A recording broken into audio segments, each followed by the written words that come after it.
Good morning student. कल हमने एक लेसन कंप्लीट किया था। तीसरा लेसन धातु एवं अधातु अपन ने कंप्लीट कर लिया था। आज अपन एक नया लेसन शुरू करने जा रहे हैं जिसका नाम है कार्बन एवं उसके यौगिक। बहुत ही इंपॉर्टेंट लेसन है और बहुत ही इंपॉर्टेंट लेसन है। हीरा, ग्रेफाइट, फुलेन, इनमें से कोई ना कोई सवाल हर साल इसमें मिल रहे हैं, एग्जाम में हमको देखने को मिलता है। ठीक है, और सिर्फ 10th क्लास के लिए नहीं, आने वाली सभी क्लासों और जो कंपटीशन एग्जाम होते हैं जिससे जॉब मिलती है उसमें भी बहुत ही इंपॉर्टेंट है। ठीक है, जहां जनरल साइंस पूछी जाती है वहां ये टॉपिक पक्का होता है। ठीक है, तो अपन इस टॉपिक को बेसिक से शुरू करते हैं। ठीक है, अब सबसे पहले अपन कार्बन की चर्चा करते हैं। कार्बन क्या होता है? कार्बन भूपर्पटी, भूमि की ऊपरी परत और जलवायु और वायुमंडल में बहुत ही कम मात्रा में पाया जाता है। ठीक है, जैसे भूपर्पटी में तो यह देखिए 0.02% में, और कार्बन डाइऑक्साइड के रूप में यह वायुमंडल में 0.03% के रूप में पाया जाता है। तो इसको अपन नोट करते हैं कि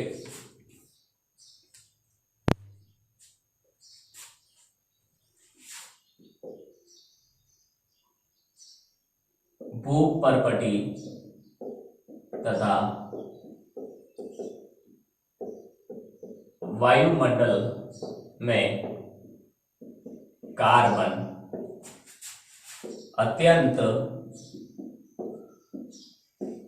अल्प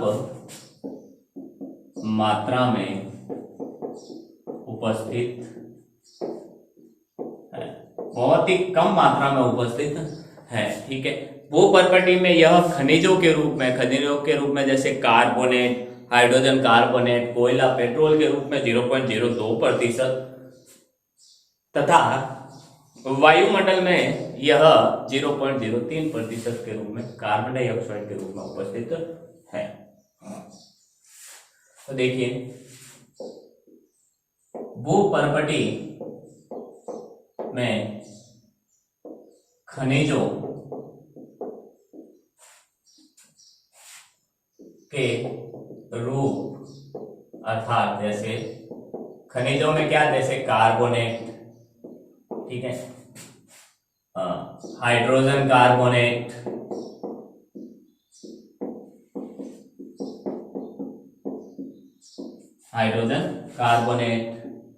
कोयला और जो पेट्रोलियम पदार्थ होता है,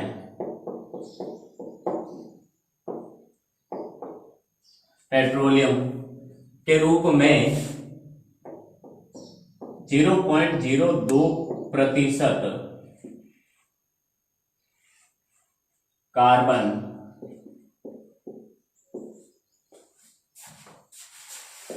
उपस्थित है।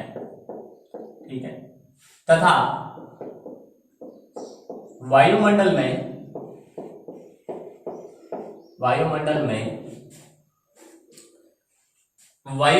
क्या है?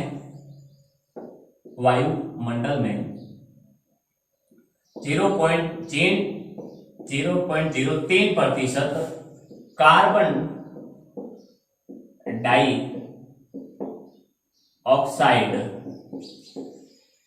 कार्बन डाइऑक्साइड अर्थात CO2 के रूप में कार्बन उपस्थित है। ठीक है, तो भूपर्पटी में तो 0.02% और वायुमंडल में 0.03% जो कार्बन उपस्थित है वो भी कार्बन डाइऑक्साइड के रूप में। अब कार्बन अन्य तत्वों से क्या करता है? अन्य परमाणुओं से क्या करता है? वो क्रिया करके बंध बनाता है। ठीक है, बंध बनाता है और नए नए यौगिक बनाता है। क्रिया बंध बना के क्या करता है? नए नए यौगिक बनाता है। तो कार्बन के अपन आबंधन देखते हैं। ठीक है, तो कार्बन के आबंधन, कार्बन के आबंधन देखते हैं अपन, ठीक है। कार्बन अन्य तत्वों से जब क्रिया करता है तो अन्य तत्वों के साथ वो कौन से बंध बनाता है, कौन कौन से बंध बनाता है, तो वह बंध बनाता है, देखिए, सहसंयोजी यौगिक, सहसंयोजी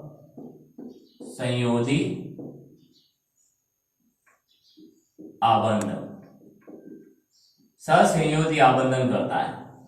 अब क्या होता है सहसंयोजी आबंधन में, तो देखिए सहसंयोजी आबंधन क्या होता है उसको पहले अच्छे से समझते हैं, इसकी परिभाषा अपन बाद में देखेंगे, पहले इसको अच्छे से समझते हैं।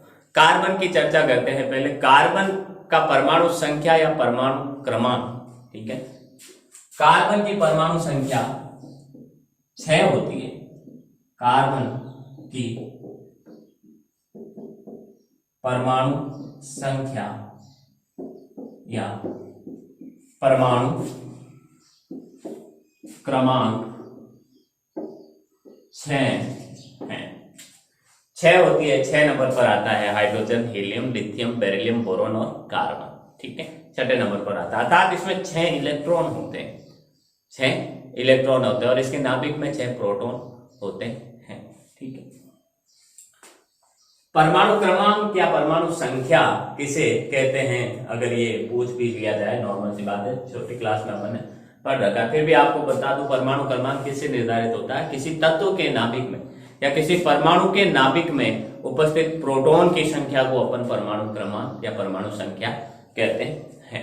जितने नाभिक में प्रोटॉन होंगे उतना ही उसका परमाणु संख्या होगी, ठीक है। अब हम जानते हैं, एक सूत्र हमने पढ़ा था, अब नाभिक है ये, नाभिक के चारों तरफ कक्षक में इलेक्ट्रॉन चक्कर लगाते हैं, ये अपन ने 9th क्लास में पढ़ा था, ठीक है। इन कक्षकों को 1, 2, 3 या फिर KLM नाम देते हैं, ठीक है, KLM, ठीक है। अब इन कक्षकों में कितने इलेक्ट्रॉन भरे जा सकते हैं ज्यादा से ज्यादा, तो एक सूत्र था 2n², ठीक है, भरे जाने वाले इलेक्ट्रॉन। यहां n क्या था, कक्ष या कोष की संख्या, कोष की संख्या। जैसे पहला है K या पहला जो कोष है, ठीक है, उसमें कितने इलेक्ट्रॉन भरे जा सकते हैं, तो 2n² बराबर n की जगह अपन ने क्या रख दिया, पहला कोष है इसलिए 1 रख दिया, तो 2 × 1 का स्क्वायर, 1 का स्क्वायर 1 ही होता है और 1 को 2 से गुणा करेंगे तो 2। तो पहले कक्ष में ज्यादा से ज्यादा 2 इलेक्ट्रॉन भरे जा सकते हैं, ठीक है। फिर अगला कोष है L या दूसरा, ठीक है, इसमें कितने भरे जा सकते हैं, 2n² बराबर n की जगह इस बार अपन ने क्या रख दिया, दूसरा रख दिया, 2 रख दिया।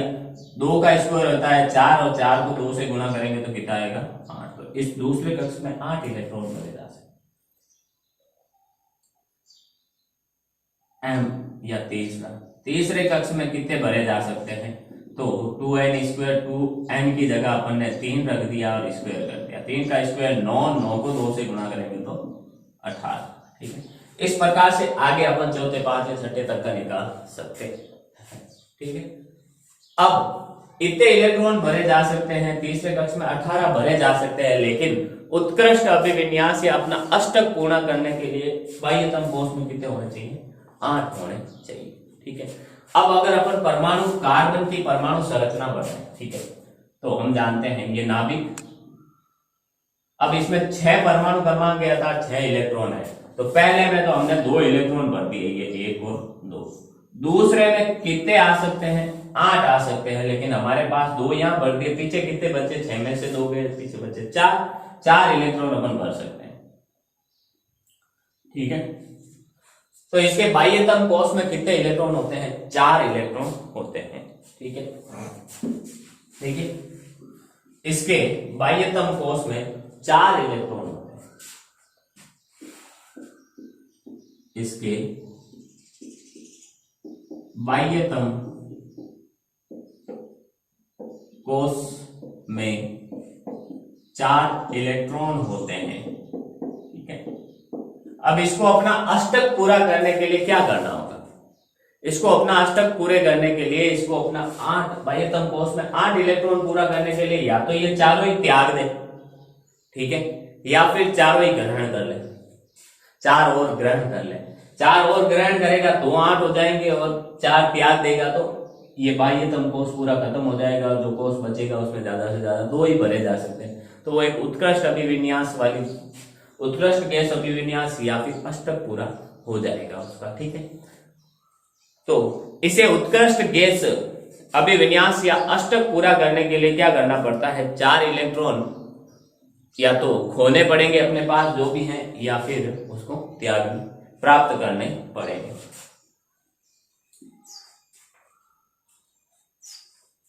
तो देखिए, कार्बन को अपना, कार्बन को उत्कृष्ट, कार्बन को उत्कृष्ट गैस विन्यास, गैस विन्यास या अष्टक पूरा प्राप्त करने के लिए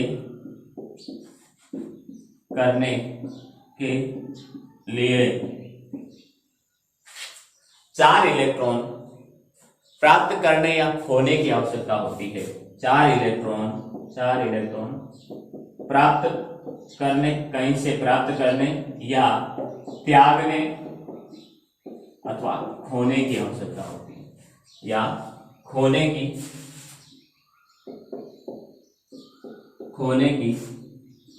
आवश्यकता होती है, ठीक है, खोने की आवश्यकता होती है, ठीक है। बाह्यतम कोष अब 2 चीजें हो सकती हैं। अब 4 इलेक्ट्रॉन प्राप्त करें और 4 इलेक्ट्रॉन ग्रहण करें तो क्या होगा, ठीक है। तो इसमें क्या परिवर्तन आते हैं, तो देखिए ये अपन चर्चा करते हैं।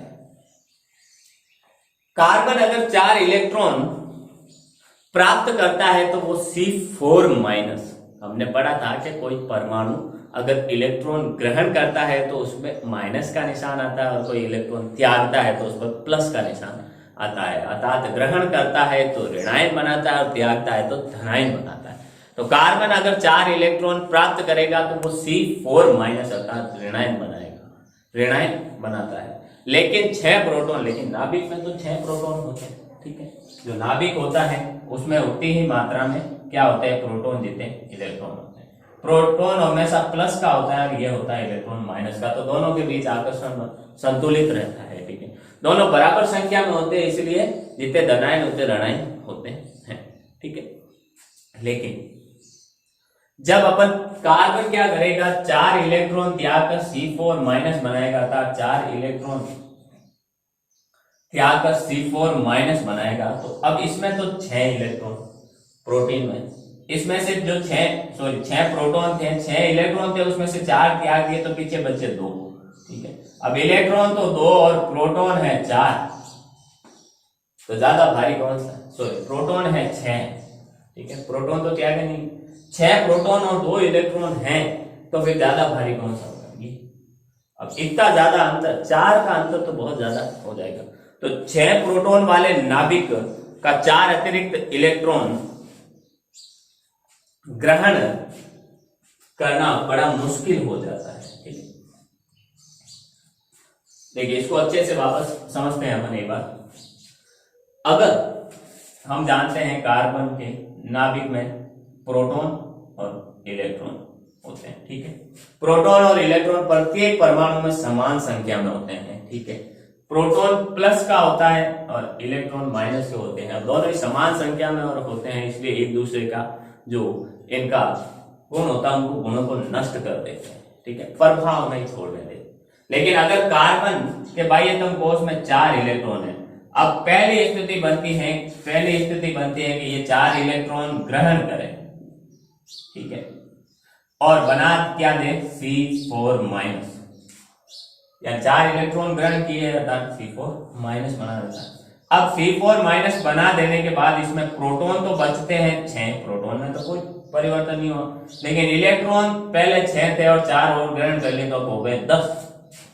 अब 6 प्रोटॉन वाले नाभिक का 10 इलेक्ट्रॉन को धारण करना बहुत ही मुश्किल होता है, तो आकर्षण बल बहुत ज्यादा बढ़ जाएगा। अब इलेक्ट्रॉन ज्यादा हो जाएंगे तो इलेक्ट्रॉन प्रोटॉन को अपनी तरफ आकर्षित करेंगे, ठीक है, दोनों के बीच आकर्षण होगा। और दूसरी स्थिति बनती है, पहले इस स्थिति को अपन लिख लेते हैं, ठीक है। देखिए 2 स्थितियां बनती हैं। कार्बन 4 इलेक्ट्रॉन प्राप्त करके, कार्बन 4 इलेक्ट्रॉन प्राप्त कर C4- ऋणायन, माइनस का निशान आ रहा है इसलिए ऋणायन बनाता है, लेकिन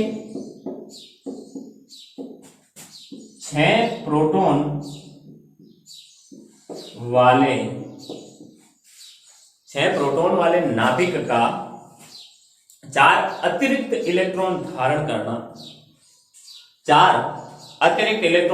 करना मुश्किल हो। 6 प्रोटॉन वाले नाभिक का 4 अतिरिक्त इलेक्ट्रॉन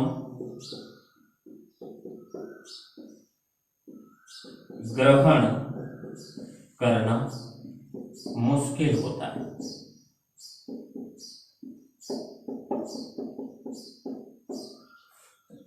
चार अतिरिक्त इलेक्ट्रॉन ग्रहण करना मुश्किल होता है, ठीक है।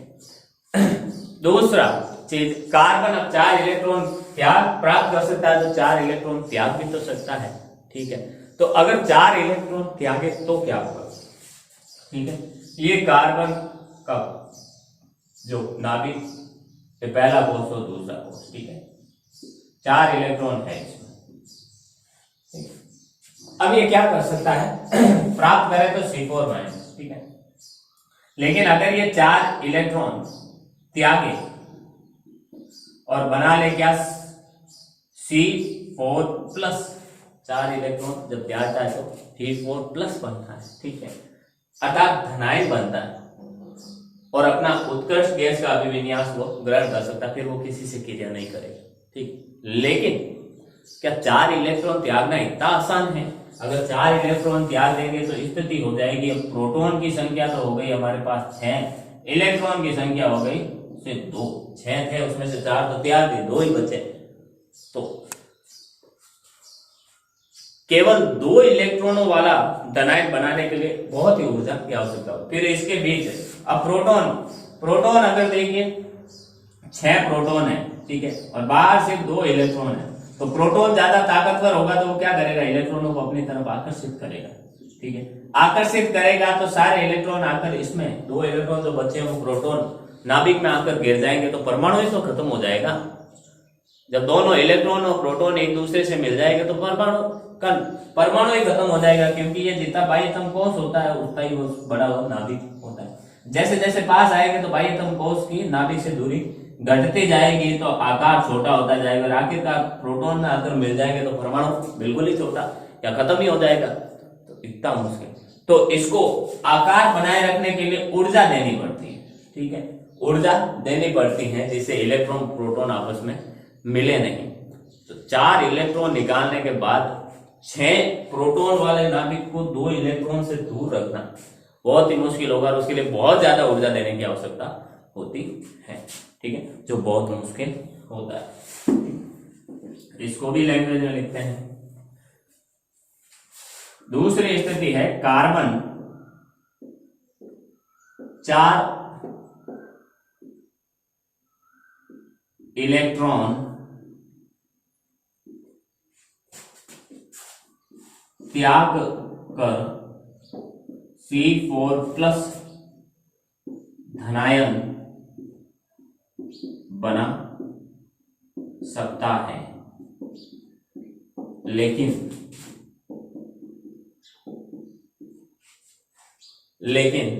6 प्रोटॉन वाले नाभिक का केवल 2 इलेक्ट्रॉन का कार्बन धनायन बनाने के लिए अत्यधिक ऊर्जा की आवश्यकता होती है, लेकिन 6 प्रोटॉन वाले नाभिक का 2 इलेक्ट्रॉन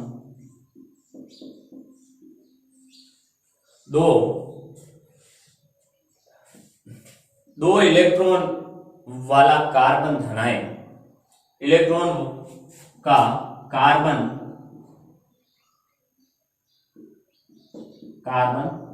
धनायन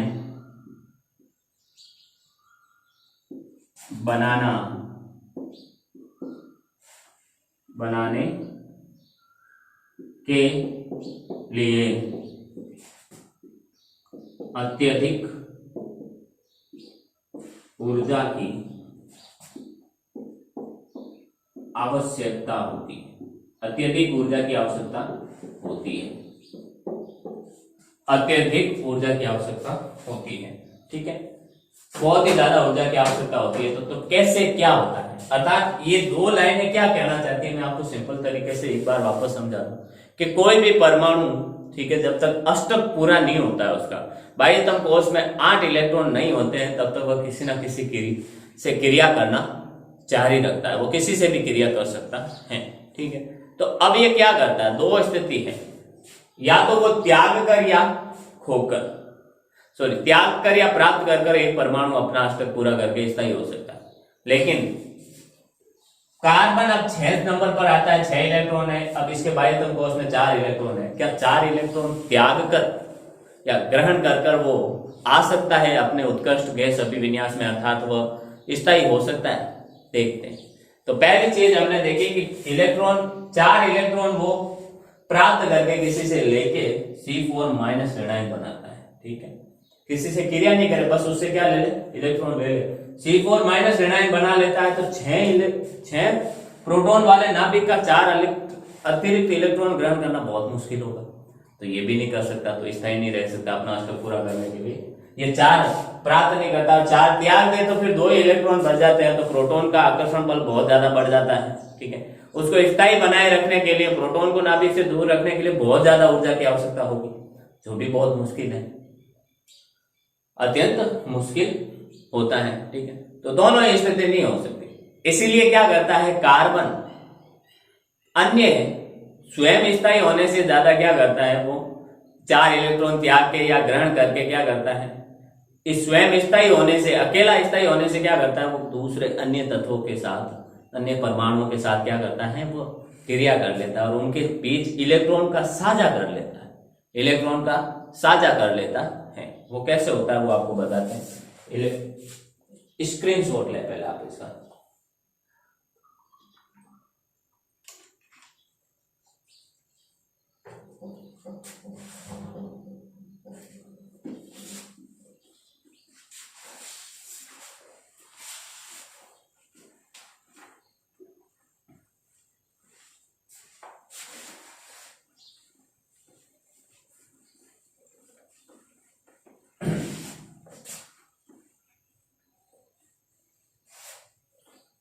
और ये चीज सब में पाई जाती है। ठीक है, अन्य परमाणु से क्रिया करके वो क्या करते हैं, अपना अष्टक पूरा करते हैं, इलेक्ट्रॉन का साझा करके अष्टक पूरा करते हैं। जैसे सोडियम क्लोराइड के बारे में आपने पिछले अध्यायों में चर्चा की थी। ठीक है, वैसे ही करते हैं। ठीक है, अब कार्बन तथा अन्य तत्व परमाणु अन्य तत्व के परमाणु आपस में क्या करते हैं, इलेक्ट्रॉन की साझेदारी करके अपना उत्कृष्ट गैस विन्यास बना लेते हैं। ठीक है, तो कार्बन क्या करता है, इतनी चीजें करने के लिए वो क्या करता है, कार्बन तथा अन्य तत्वों के परमाणु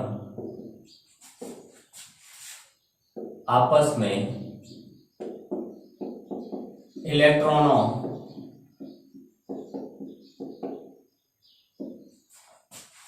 की साझेदारी करके उत्कृष्ट गैस विन्यास प्राप्त कर लेते हैं, अर्थात अपना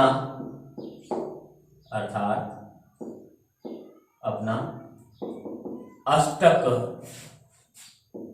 पूरा कर लेते हैं, अष्टक पूरा कर लेते हैं। ठीक है। अब कैसे सबसे पहले चर्चा करते हैं सबसे छोटे परमाणु तत्व जो एक नंबर पर आता है, हाइड्रोजन। ठीक है। अब हाइड्रोजन कैसे क्रिया करता है दूसरे से? ठीक है। जैसे हाइड्रोजन द्विपरमाणु अणु है, अर्थात हाइड्रोजन H नहीं होता, सिर्फ कभी H के रूप में नहीं पाया जाता, वो H2 के रूप में पाया जाता है। कभी ऐसे नहीं पाया जाता, वो हमेशा H2 के रूप में पाया जाता है। अब कैसे? हम जानते हैं हाइड्रोजन का परमाणु क्रमांक क्या होता है? परमाणु क्रमांक इसका 1 होता है। इसमें प्रोटॉन की संख्या 1 और इलेक्ट्रॉन की संख्या भी 1। अब हम जानते हैं जो परमाणु के नाभिक के चारों तरफ जो कक्षक पाए जाते हैं, जो पहला दूसरा होता है, हमने की थी चर्चा कि पहले में तो 2 इलेक्ट्रॉन आ सकते हैं। पहले में क्या आ सकते हैं? 2 इलेक्ट्रॉन, दूसरे में 8 इलेक्ट्रॉन। अब अगर परमाणु की हाइड्रोजन की अपन संरचना बनाए तो ये तो नाभिक और पहला कक्ष, पहले कक्ष में ये परमाणु 1 इलेक्ट्रॉन है तो 1 पर आ गया। अब इसको उत्कृष्ट अभिविन्यास प्राप्त करने के लिए 1 इलेक्ट्रॉन या तो त्याग दे या ग्रहण कर। त्यागने की स्थिति में क्या होगा? इलेक्ट्रॉन खत्म ही हो जाएगा, बाह्यतम कोश ही इलेक्ट्रॉन त्याग देगा, एक तो बाह्यतम कोश खत्म हो जाएगा। बाह्यतम कोश खत्म हो जाएगा तो सिर्फ नाभिक बचेगा, और सिर्फ नाभिक का कोई परमाणु नहीं होता, अर्थात हाइड्रोजन का परमाणु खत्म हो जाएगा। तो इसके पास त्यागने का तो ऑप्शन है ही नहीं, ग्रहण करने का ही है। तो ये अन्य तत्व से ग्रहण करके क्या करता है? अपने बाह्यतम कोश में 2 इलेक्ट्रॉन बना सकता है। तो ये हाइड्रोजन, तो अकेला हाइड्रोजन नहीं होता, अकेले हाइड्रोजन के पास सिर्फ 1 इलेक्ट्रॉन होता है इस प्रकार, ये 1 इलेक्ट्रॉन इसके पास, तो ये दूसरे हाइड्रोजन के पास जाता है और उससे कहता है कि भाई तू भी अकेला 1 इलेक्ट्रॉन लेके, 1 इलेक्ट्रॉन को तेरी जरूरत, तेरे को 1 इलेक्ट्रॉन की जरूरत है और मुझे भी 1 इलेक्ट्रॉन की जरूरत है, तो क्यों ना अपन साझेदारी कर। ठीक है। तो वो आपस में इलेक्ट्रॉन की साझेदारी करते हैं, ये भी 1 इलेक्ट्रॉन देता है, ये भी 1 इलेक्ट्रॉन देता है। ठीक है। कैसे? इस प्रकार से। ठीक है। ये हाइड्रोजन पहला, ये दूसरा। ठीक है। इस पर 1 इलेक्ट्रॉन इसने दिया, 1 इलेक्ट्रॉन इसने दिया, कि हम साझेदारी कर लेते हैं। जब तेरे को जरूरत होगी तो देख ले भाई, कि मेरे से कोई पूछेगा तेरे पास 1 इलेक्ट्रॉन है, क्या करा? तेरे पास 2 इलेक्ट्रॉन नहीं है, तो मैं बता दूंगा देख मेरे पास 2 इलेक्ट्रॉन पूरे हैं। और तेरे को कोई पूछे तो तू बता देना कि देख मेरे पास तो 2 इलेक्ट्रॉन पूरे हैं, मैं किसी से क्रिया क्यों करूं। ठीक है। अर्थात ये इलेक्ट्रॉन की साझेदारी करके क्या करते हैं? आपस में अपना उत्कृष्ट गैस विन्यास प्राप्त कर लेते हैं। बाह्यतम कोश में जितने 2 इलेक्ट्रॉन की आवश्यकता होती है उतना प्राप्त कर लेते हैं। ठीक है। और बनाते क्या है? H। ये जो निशान इलेक्ट्रॉन की साझेदारी से जो ये बंध बनाते हैं, इलेक्ट्रॉन साझेदारी देके एक दूसरे एक एक इलेक्ट्रॉन देके क्या करते हैं? ये बंध बनाते हैं, बंध बनाते हैं। उस बंध को अपन रेखा से दर्शाते हैं। देखो इलेक्ट्रॉन के सहभागी जो युग्म होते हैं हाइड्रोजन के 2 परमाणु के बीच सहसंयोजी आबंध बनने से है। ठीक है। नोट बना के यहां पर अपन लिख सकते हैं, इलेक्ट्रॉन के ई का मतलब इलेक्ट्रॉन है। ठीक है। तो शॉर्ट में लिखते हैं, इलेक्ट्रॉन के सहभागी युग्म, इलेक्ट्रॉन के सहभागी युग्म हाइड्रोजन के 2 परमाणु के बीच, हाइड्रोजन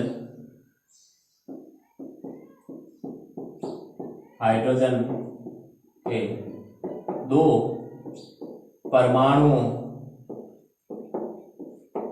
के बीच, 2 परमाणुओं के बीच सहसंयोजी आबंध, सहसंयोजी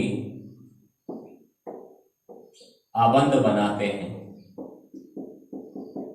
अर्थात जो साझेदारी के जो इलेक्ट्रॉन होते हैं वो एक दूसरे से क्या करते हैं, सहसंयोजी आबंध बनाते हैं, ठीक है, बंध बनाते हैं दोनों हाइड्रोजन के बीच, ठीक है। इस आबंध को दो परमाणु के बीच एक रेखा द्वारा दर्शाया जाता है, ठीक है। इस आबंध को दो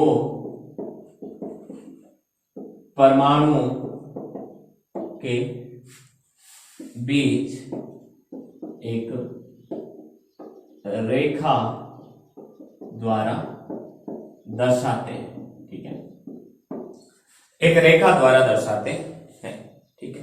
तो ये हाइड्रोजन का एक अणु। इसी तरह अगर अपन चर्चा करें, देखें ऑक्सीजन। अब हम जानते हैं, एग्जांपल दूसरा देखिए, O भी ऑक्सीजन भी O2 के रूप में पाया जाता है।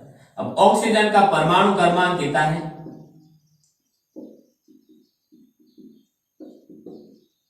8 है। कितना है, 8, ठीक है। अब ऑक्सीजन का परमाणु क्रमांक 8 है, अर्थात इसमें प्रोटॉन की संख्या है 8 और इलेक्ट्रॉन की संख्या है 8, ठीक है।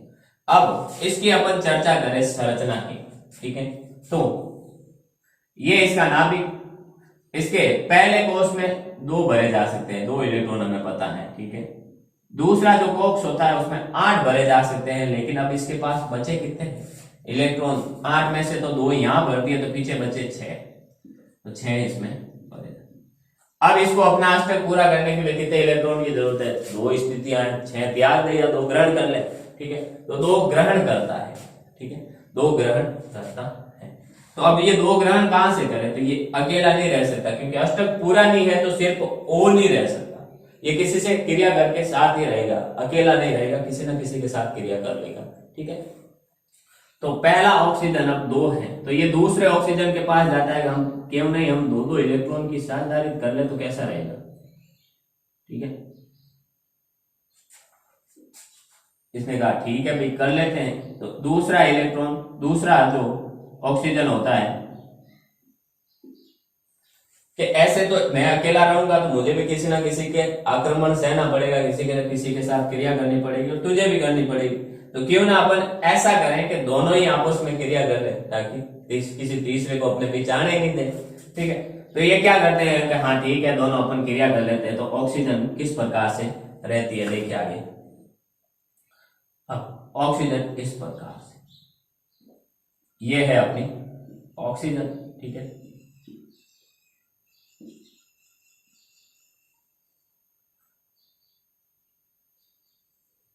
और एक ये है दूसरी ऑक्सीजन, ठीक है। अब ये ऑक्सीजन एक होती है, वो भी अपने 2 परमाणु देती है इधर, सॉरी 2 इलेक्ट्रॉन देती है, ठीक है।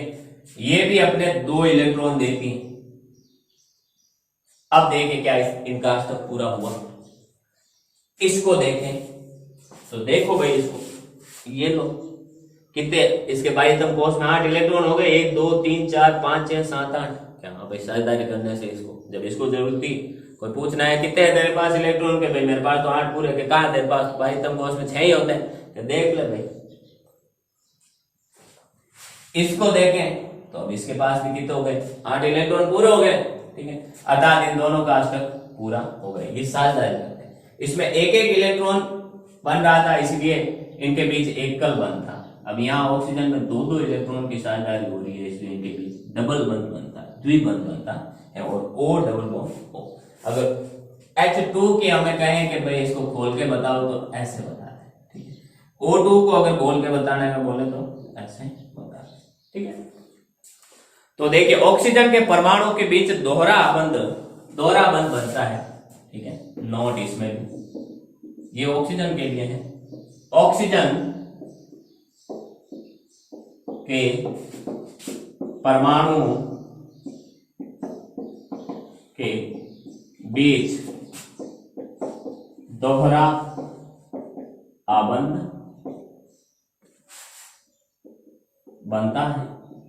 ऑक्सीजन के परमाणु के बीच क्या बनता है, दोहरा आबंध बनता है, क्योंकि ऑक्सीजन के प्रत्येक परमाणु अन्य ऑक्सीजन परमाणु के साथ 2 इलेक्ट्रॉनों का साझा करता है। अब क्यों बनता है, क्योंकि ऑक्सीजन का प्रत्येक परमाणु ऑक्सीजन का प्रत्येक परमाणु अन्य ऑक्सीजन परमाणु के साथ 2 इलेक्ट्रॉन का साझा करता है। ठीक है, अगर पूछ लें कि भाई ऑक्सीजन ऑक्सीजन और दूसरे ऑक्सीजन के बीच दोहरा बंध क्यों होता है, तो ऑक्सीजन या अन्य परमाणु के बीच दोहरा बंध क्यों होता है, क्योंकि ये 2 इलेक्ट्रॉन का साझा करता है। तो ये इस प्रकार से होता है। ठीक है, ये 2 संरचनाएं अपन ने देखी। इसके बाद जल की, अमोनिया की अपन देखेंगे। अगर आपके लिए होमवर्क है कि आप CO2 की बताएं कि संरचना कैसे होती है, इनके बीच क्या बंध बनता है। ठीक है, फिर NH3 बताएं, इसकी बताएं क्या संरचना होती है। ये नहीं तो अपन कल देखेंगे। जल की भी स्क्रीनशॉट ले अपन। उम्मीद करता हूं आपने ने आज जो कार्बन शुरू किया है वो समझ में आया होगा। इंपॉर्टेंट चीज ये है जो आगे तक आपके काम आएगी, कैसे बंध बनता है सहसंयोजी बंध। ठीक है, तो सहसंयोजी बंध किसे कहते हैं? सिंपल सी भाषा में कि इलेक्ट्रॉन की साझेदारी से बनने वाला जो बंध होता है उसे सहसंयोजी बंध कहते हैं।